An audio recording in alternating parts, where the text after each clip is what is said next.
तर आज गोवा जो विकास गोव्याचा आपण विकास बघतो, हा विकास एकमेव आदरणीय मनोहर पर्रीकर आणि गोव्याच्या भाजपाने केलेला आहे. जो विकास आम्ही गेले 40-45 वर्ष गोव्यामध्ये कधीच आम्हाला दिसत नव्हता. असा भाजपा पक्ष आज भारतभर नव्हे तर तमाम जगभर आज भाजपाचं नाव घेतलं जातं. त्याचप्रमाणे आदरणीय मोदीजींचं नाव घेतलं जातं. जाईल त्या ठिकाणी मोदीजींचा जय जयकार तुम्हाला ऐकायला मिळतो. अशा ह्या पक्षामध्ये जो मोठा सागर आहे, हा मोठा सागर आहे. मी मगाशी सांगितल्याप्रमाणे तमाम जगभरातील एकही पक्ष नाही जेवढी संख्या आमच्या भाजपाची जेवढी संख्या आहे, म्हणून नंबर 1 पक्ष हा तमाम जगभर आहे. तर ह्या पक्षामध्ये आदरणीय नारायण राणे, जे आम्हाला खरंच आनंद होतो आहे की अशी व्यक्ती आज विचार करते आहे, ठरवते आहे की भाजपामध्ये प्रवेश करण्याबद्दल. तर आम्ही खरं म्हणजे भाजपाच्या कार्यकर्त्यांनीच नव्हे तर तमाम सगळ्या जनतेने त्यांचं स्वागत केलं पाहिजे असं मला वाटतं. आणि त्यासाठी मी आनंदाने म्हणेन की जर आदरणीय नारायण राणे आमच्या भाजपामध्ये प्रवेश जर करतात तर सिंधुदुर्गाप्रमाणे सिंधुदुर्ग आणि गोवा हे एक सिंधुदुर्ग जिल्हा आणि आमचा एवढा संपूर्ण गोवा जवळजवळ क्षेत्रफळानुसार एकच आहे. दोघांची एरिया वाईज पाहिलं तर आम्ही तेवढीच मोठी आहे. आणि आम्ही नेहमी महाराष्ट्राला गोव्याचा मोठा भाऊ म्हणतो. तर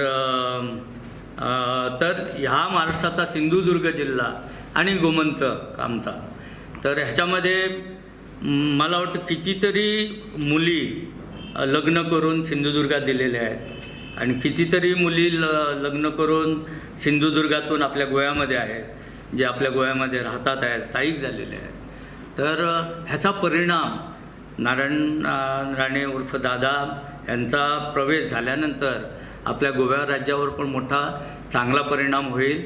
आणि जो सपोर्ट आम्हाला, जे सहकार्य आम्हाला गोमंतकीय जनता देते आहे भाजपा पक्षाला, तो गोमंतकीय जनता आणखी उमेदीने, उत्साहाने, कारण आदरणीय नारायण राणेंना मानणारे लोकसुद्धा गोवा राज्यामध्ये खूप आहेत, खूप म्हणजे खूपच आहेत. तर ते सुद्धा ह्यांच्या आगमनामुळे आपल्या भाजपाला मदत करतील आणि त्यासाठी मी त्यांचं स्वागत करतो. प्रवेश होणार आहे. शेवटी मी एक छोटासा कार्यकर्ता आहे.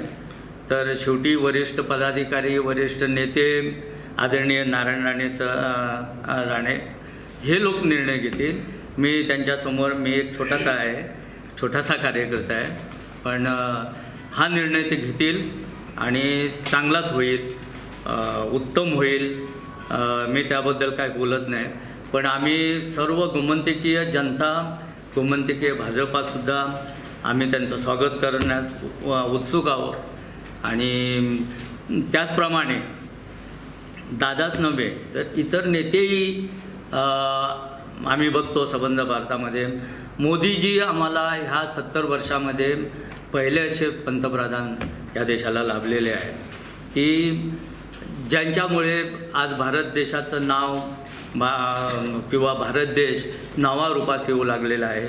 आणि मी हे पण सांगतो, मी भाजपामध्ये जेव्हा प्रवेश केला, आदरणीय मुख्यमंत्री आमच्या गोवा राज्याचे मनोहर पर्रीकर मला अनेक वेळा विचारायचे की तू भाजपामध्ये भाजपामध्ये. तर तेव्हा मी शिवसेना सोडली होती 2002मध्ये.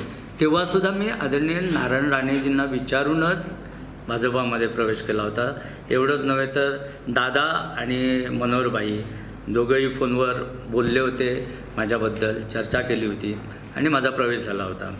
तर जेव्हा मी म्हटलं मी भाजपामध्येच आहे, तुम्हाला सांगूनच गेलो होतो, अजूनही तेव्हा खूप आनंदित झाले दादा.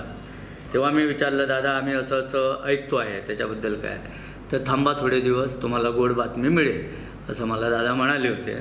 हल्ली खूप दिवस झाली चर्चा चालू आहे, वर्तमानपत्रामध्ये पण आहे, नॅशनल न्यूज चॅनलमध्ये पण अशी बातमी वारंवार येते आहे आणि आम्हाला आता नक्की ठाम विश्वास आहे की दादा भाजपामध्ये प्रवेश करणार आहे. नारायण राणे साहेब आगे बढ़ो, हम आपके साथ हैं.